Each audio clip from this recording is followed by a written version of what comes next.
It began on a morning that didn't know it was about to be remembered forever.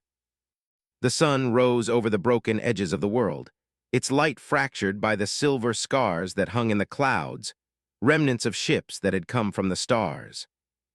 The war between humans and the had ended 3 months ago, but peace felt like an echo too fragile to trust.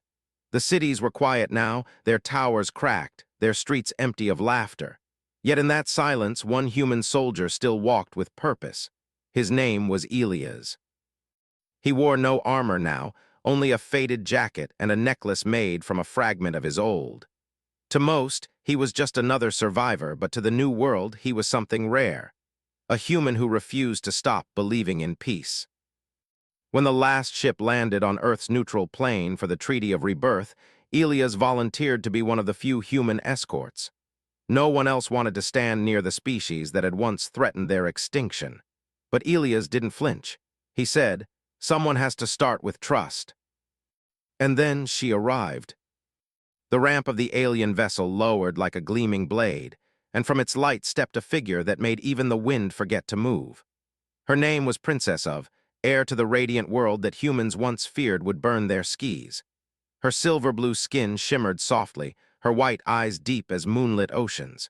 She was clothed in armor that looked like flowing light, until she reached the Earth's soil and pressed a button at her wrist. The armor dissolved.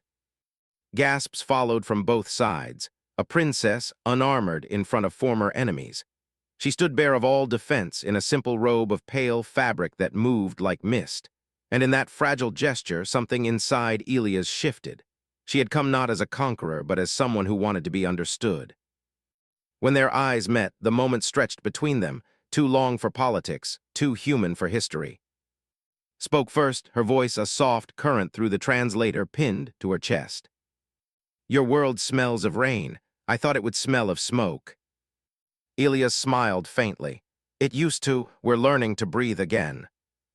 A silence, gentle this time. Tilted her head, studying him with a gaze that was both curious and cautious. "And you are not afraid of me." He shook his head. "Fear's heavy, I've carried enough." The translator couldn't capture the warmth in his tone, but felt it. She saw it in his posture, how he stood without hostility, his hands relaxed by his sides. No weapon, no armor, only courage. The summit began, words exchanged through screens and interpreters, but Elias noticed's attention kept drifting.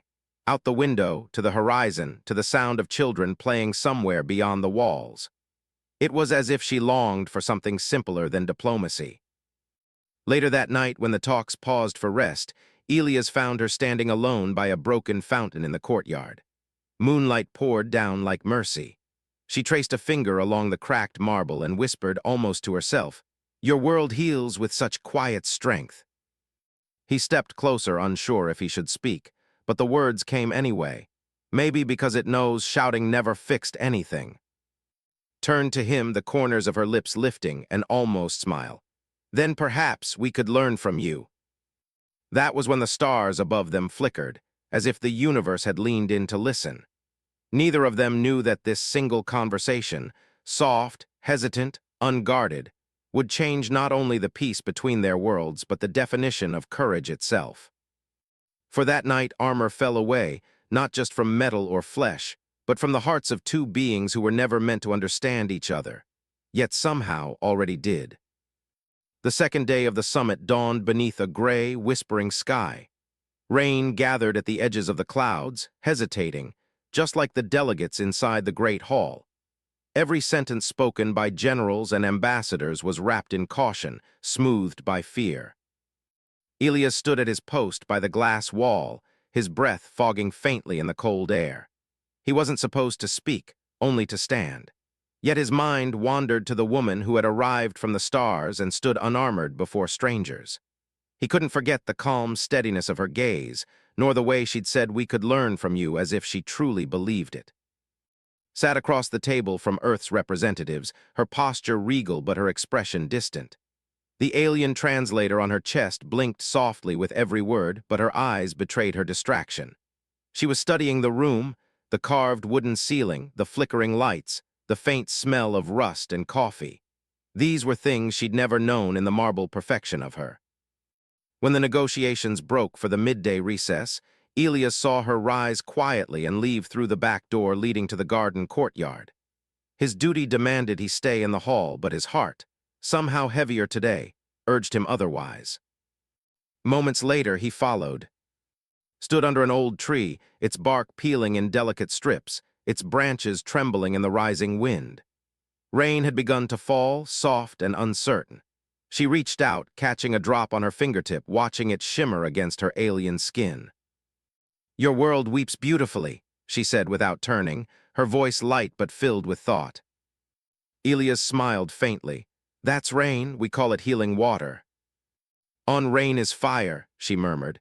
"When it falls, it burns the soil clean." She looked up, meeting his eyes. "I think I prefer your way." They stood in silence, the kind that didn't need words. The translator between them clicked faintly, trying to process their quiet, but no translation came. The silence was the language. Studied him again, her eyes tracing the faint scars on his hands, the roughness that told of hardship. "You fought in the war," she said softly. Elias nodded. "I did. I wish I hadn't needed to." "And yet you smile." He looked down at the rain pooling between his boots. "Because smiling is how we survive. If we stop, the darkness wins."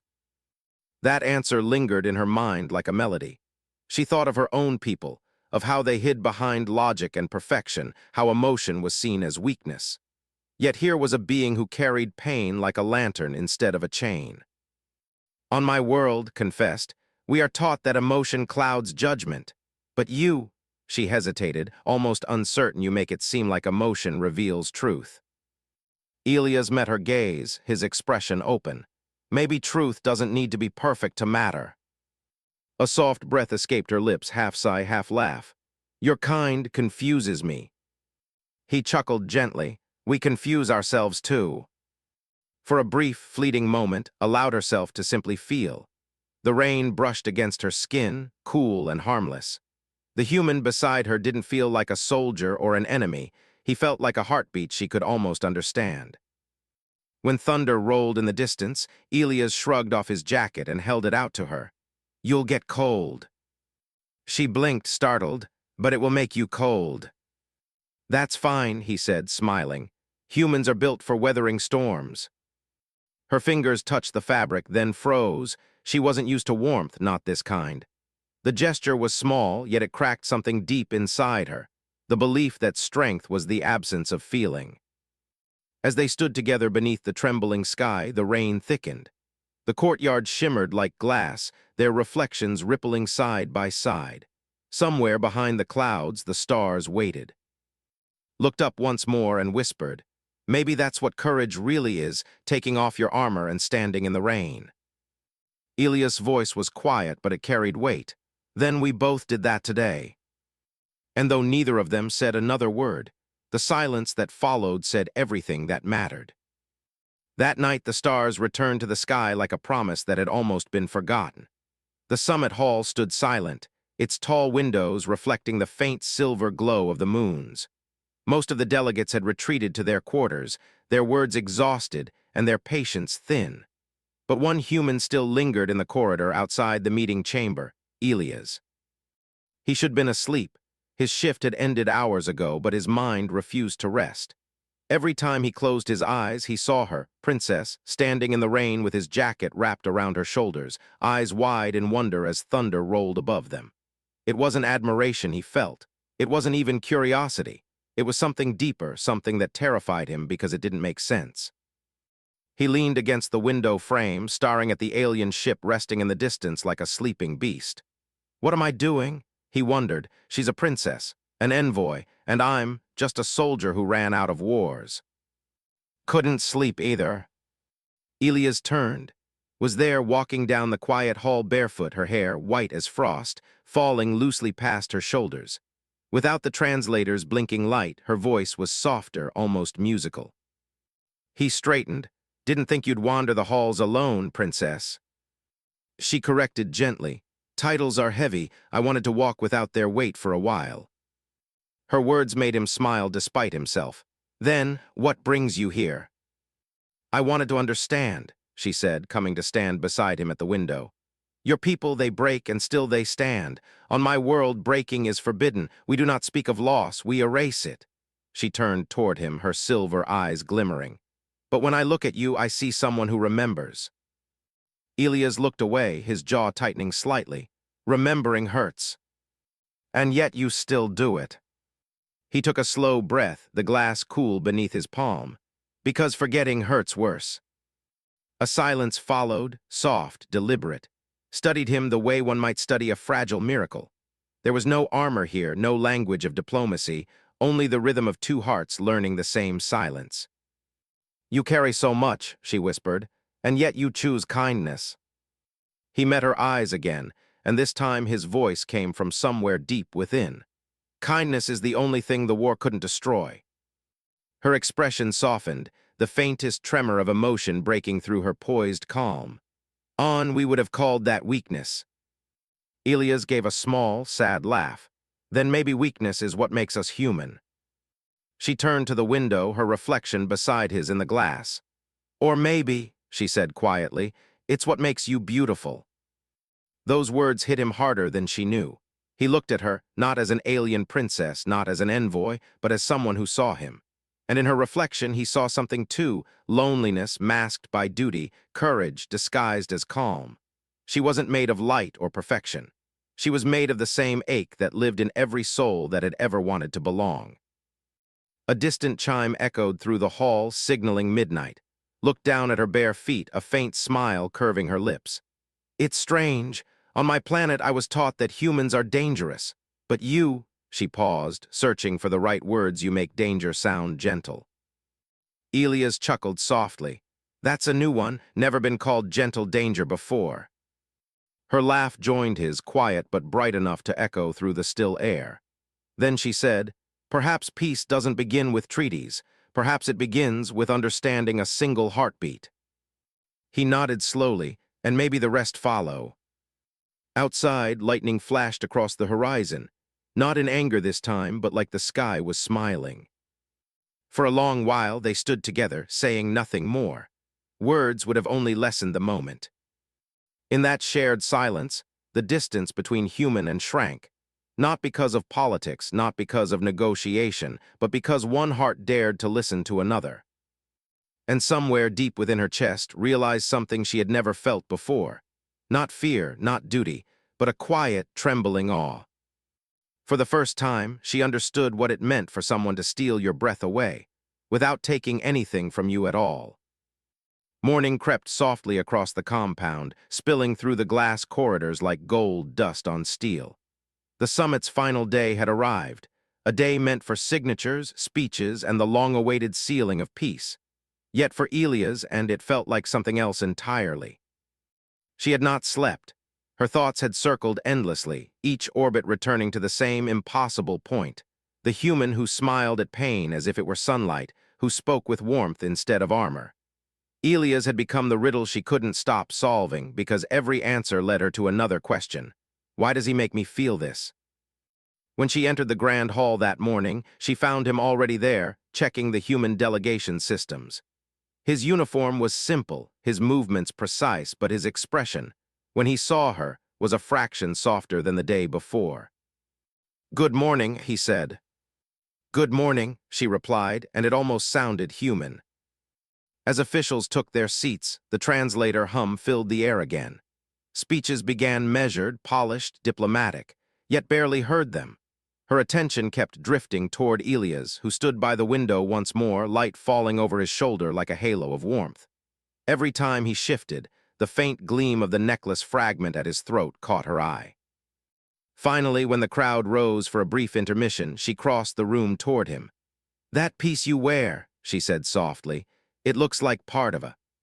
He nodded, glancing down. "From my old armor. The day the war ended, I broke it apart, kept this piece to remind me of what not to become." Her eyes lingered on the shard, burnished metal, worn smooth by touch. "You carry your past openly. My people, we hide ours." Elias looked at her, his gaze steady. "Maybe that's why peace feels so far away. We keep pretending we never bleed." Exhaled slowly. We do bleed, we just do it quietly. Silence can be heavier than noise, he said, and she found herself nodding before she even realized it. For a long moment, they simply stood there, listening to the distant hum of voices and the quiet pulse of the morning wind. Outside, the Earth's horizon curved soft and endless, its blue and green melting into mist. Your world, murmured, is imperfect yet breathtaking. So is yours, I bet, Elia said, smiling gently. She hesitated. Ours is structured, precise, no room for chaos. Sounds lonely, he said softly. Her lips parted, but no words came. Instead, she looked at him, really looked, and realized what he meant. For all her species' brilliance, for all their control, they had forgotten how to feel the world. The rain, the wind, the warmth of laughter, they had traded it all for order. Suddenly, the princess felt very small in the vast beauty of Earth. The sound of the assembly returning broke their quiet spell, straightened, masking her thoughts behind calm poise. After the signing, she said, I will return to my ship. The treaty will keep us connected. He nodded, then I'll hope it holds. She looked at him one last time before turning away. So will I. The ceremony began. The signatures were written, the handshakes exchanged. Cameras flashed, history was made. The war was now officially over. But as the hall erupted in applause, his heart felt strangely heavy. The sound of peace was supposed to feel triumphant, yet all she could hear was the quiet ache of goodbye. Later, as dusk fell, she found herself once again by the broken fountain. Elias was already there, leaning against the stone rim, looking up at the first stars appearing. I didn't think you'd come, he said. I didn't think I could leave without saying something, she admitted. What's that? She hesitated. That your world changed mine. Elias turned to her, surprise flickering in his eyes. I didn't do much. She smiled faintly. You did everything. You made me believe peace isn't written on paper, it's written between people. The wind brushed past them, carrying the scent of rain. And you, Elias said quietly, made me believe peace can start with courage.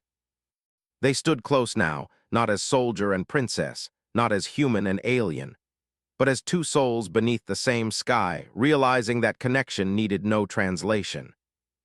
For one suspended heartbeat, the world around them disappeared, the broken fountain, the flags, the noise of history. There was only the sound of breath, shared in the quiet of something deeper than peace. Then the stars shimmered brighter, as if the universe itself had decided to remember them. The final night descended with the kind of stillness that seemed almost sacred. The treaty was signed, the speeches were over, and the stars outside shimmered like the afterglow of a promise finally kept. Yet inside the human compound, two people found no comfort in victory. Elias stood near the landing field, the soft hum of ships echoing in the cool air. Their lights pulsed like distant heartbeats preparing to leave by dawn. He should felt pride, relief, something, but all he felt was the quiet ache of something unfinished. He heard footsteps approach, light and deliberate. He didn't need to turn to know who it was. He said softly. She stopped beside him, her robe whispering in the wind. You always know when I'm near. I think the air changes, he replied, smiling faintly. She looked out toward the field. My people are ready to depart. The council believes the first stage of peace is complete. Is it? He asked, voice low. Hesitated. On paper, yes, but peace written in ink can fade. The real kind has to live in hearts. Elias' gaze remained on the stars. Then I hope they're ready for that kind. She studied his face, the soft lines of exhaustion, the quiet resilience behind his eyes. There was something profoundly human in him, something unarmored and luminous. And she wondered, how can something so fragile feel stronger than everything I've ever known? I will be gone for many cycles, she said, breaking the silence. But when we return, I want to bring others who will listen the way you did. He nodded slowly. I'll be here, probably fixing broken things, seems to be what I'm good at. A faint laugh escaped her. You fix more than things, Elias. He turned to her, searching her expression. Then tell me what I broke. His lips curved into the gentlest of smiles. My certainty. The wind stirred between them, carrying the faint scent of rain and smoke. The human lights flickered across her face, softening her alien features into something almost earthly. She stepped closer. "You've shown me something I can't unsee. That strength isn't silence. That courage can be gentle." He swallowed hard, the words catching somewhere in his throat.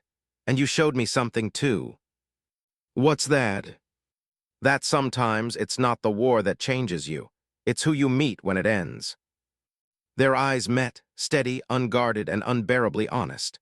The noise of departing shuttles filled the air, but neither moved. Reached up slowly, her fingers brushing against the metal shard around his neck. "May I?"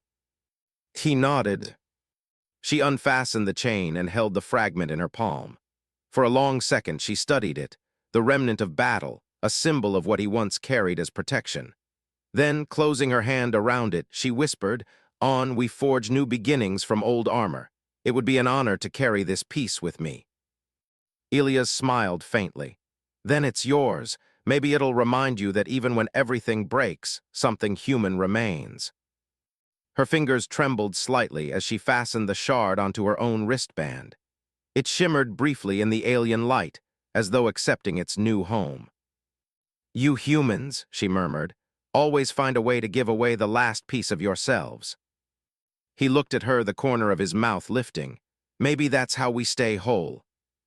A voice echoed across the field, a officer calling her name. Turned toward the sound but didn't move yet. Her gaze lingered on Elias, on the quiet steadiness of his presence. "I don't know if our worlds will ever understand each other," she said softly, "but I think we do." "I think that's enough," he whispered. Her eyes shimmered, reflecting both starlight and something far more human. "Goodbye, Elias of Earth." He took a slow breath, then replied, "Goodbye, Princess of Courage." For a heartbeat, neither spoke. Then she did something no princess had ever done. She reached out, her hand brushing his cheek, light as falling ash. "Thank you for showing me how to be unarmored," she said. And before he could respond, she turned and walked toward the ship, each step taking her farther, yet leaving something invisible behind. Elias watched until the last shimmer of the vessel faded into the heavens. Only when the sky was empty did he realize the strange, weightless feeling in his chest. It wasn't loss. It was the quiet beginning of hope. Days turned into weeks and the world went on healing, slowly, unevenly, beautifully. The war had left scars on both stone and soul, but life had a way of growing through the cracks. Flowers pushed up between shattered pavement. Laughter returned to streets that once echoed with alarms. Humanity was learning how to live again. Elias, however, carried a silence that no treaty could sign away. He still reported for duty each morning at the peace station, a converted fortress that now served as a hub for interstellar cooperation. He repaired damaged sensors, translated incoming transmissions, and trained new recruits. But his mind often wandered back to that last night beneath the silver lights, to the way his fingers had brushed his cheek, to the glimmer of his armor shard now bound to her wrist somewhere across the stars.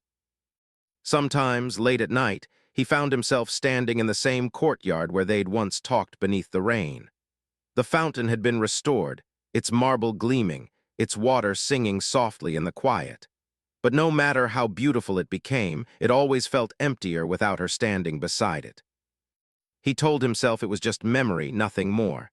Yet whenever the stars glowed brighter than usual, something in him stirred, a whisper, a pulse. She's out there. Then one evening, as crimson twilight bled into the horizon, a transmission arrived. The message was coded, its origin unmistakable. Elias froze at the console, his heart stuttering as the words unfolded on the screen.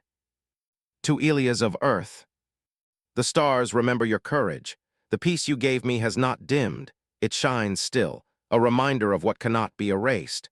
We have begun rebuilding, guided by the lessons you gave in silence. I hope your skis are still healing." He stared at the message for a long time, unable to move. Then, slowly, he reached into his pocket and pulled out a small piece of crystal, the one he'd found embedded in the fountain weeks ago. It was glass, likely from her ship. He'd kept it without knowing why. Now he understood. He walked outside into the cool air, the sound of the evening breeze brushing against the newly repaired walls. The stars blinked awake one by one, like watchful eyes. Holding the shard up to the sky, Elias whispered, "We're still healing, just like you said." He didn't expect a reply, yet as he lowered the crystal, the radio at his hip crackled softly. A familiar voice, distorted but unmistakable, spoke in fractured English. "Armor off, courage on, Elias, can you hear me?" His breath caught. Static, then a soft laugh, the same one that had once filled the hallways of peace. "Our systems reached your frequency. We wanted to see if you still believed." "I never stopped," he said quietly. "Good," she replied, "because we're coming back." For a moment all he could do was stand there, his pulse racing, disbelief and wonder tangling together. "When?" he managed to ask. "Soon, but this time not as envoys, as friends." The signal faded, leaving only the hum of the stars. Elias stood in the courtyard for a long time, staring up at the sky until his eyes burned. The night seemed different now, closer, warmer, alive. He didn't know when she would return or what it would mean when she did. But he knew one thing for certain: something extraordinary had begun the moment she'd stepped unarmored onto Earth's soil. And now that beginning was calling back. He walked toward the fountain, its water glinting under the moonlight, and whispered, "You kept your promise, Princess of Courage." The wind shifted, rustling through the trees, and for an instant he could have sworn he heard her voice carried within it, soft, radiant, and impossibly near. "And you kept your heart unarmored." Elias smiled, his eyes glistening. The stars reflected in the water before him, countless and infinite. Somewhere beyond them was looking at the same sky. And even across galaxies, that simple truth, that shared sky, was enough to make the distance feel smaller than ever before. A year passed. The Earth had grown quieter, wiser maybe. The wounds of war were now stories told beside rebuilt fires, and humanity had begun reaching outward again, not with weapons this time, but with hands open to the sky. Elias had changed, too. He no longer wore a soldier's uniform, but the dark blue emblem of the new Peace Corps. His job was no longer to fight, but to welcome. And tonight, he was waiting at the landing field where the stars once swallowed her away. The message from had been clear: they were coming. The sky rippled with light as the first of the alien ships descended through the clouds, their silver hulls glowing softly like falling moons. Crowds had gathered at the observation line, scientists, diplomats, children holding flags of both worlds. Yet amidst the cheering, Elias stood still, his heart pounding with a rhythm that had waited an entire year to be answered. The ship landed with a hiss of steam. Then, as the ramp lowered, she appeared. Princess stepped onto Earth again. No translator this time, no guards, no armor. Only a soft robe that shimmered faintly in the wind and the piece of human metal gleaming at her wrist. For a long moment, no one moved. Then she saw him, standing apart from the crowd just as he had that first day. Their eyes met, and the world seemed to hush itself. Took a slow breath and crossed the distance between them. Her steps were unhurried, graceful, but each one carried the weight of memory.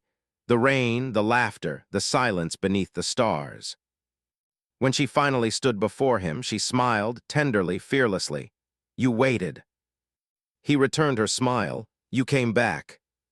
"The distance was long," she said softly, "but your voice was louder than the stars."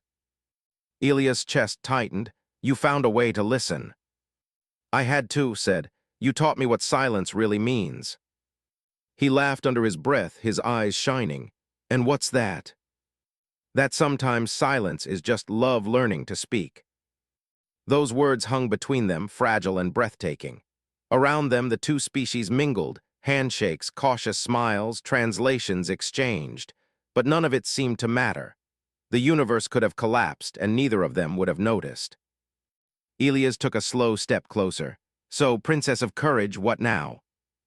Looked up at the endless sky, her silver eyes reflecting the blue of Earth's horizon. "Now," she said softly, "we build something new, together, your people and mine." "And us?" he asked quietly. Her answer came as a whisper carried by the wind. "We already began." She reached out then, not with the formal grace of royalty, but with the trembling honesty of someone who had learned what it meant to feel. Her hand found his, fingers intertwining with warmth that galaxies. Elias exhaled slowly, grounding himself in the truth of it, the pulse of her heart against his, the living proof that peace was more than words. All around them the field erupted in light. Lanterns lifted into the night sky, glowing softly as they drifted higher, until they looked like a constellation born just for this moment. Children pointed, shouting in awe. Adults smiled through tears. Watch them with wonder. They rise as if the sky belongs to them. Elias looked upward, then back at her. Maybe it belongs to anyone brave enough to look up. She turned to him, her expression quiet and radiant. Then we belong there too. And for a heartbeat that stretched into eternity, the world seemed perfectly still. Just two beings standing beneath the same stars, their hands joined, their hearts unarmored. The peace they had helped create would ripple through generations, through stories, through songs, through every child who learned that courage wasn't about standing above others, but standing with them. As the final lantern disappeared into the dark, Elias whispered, "Armor off, courage on." Smiled, her eyes shining brighter than the stars. Always. And together they stood beneath the endless heavens, two souls from different worlds, bound not by treaties or power, but by the quiet, enduring truth that the greatest strength in the universe is the courage to love without armor.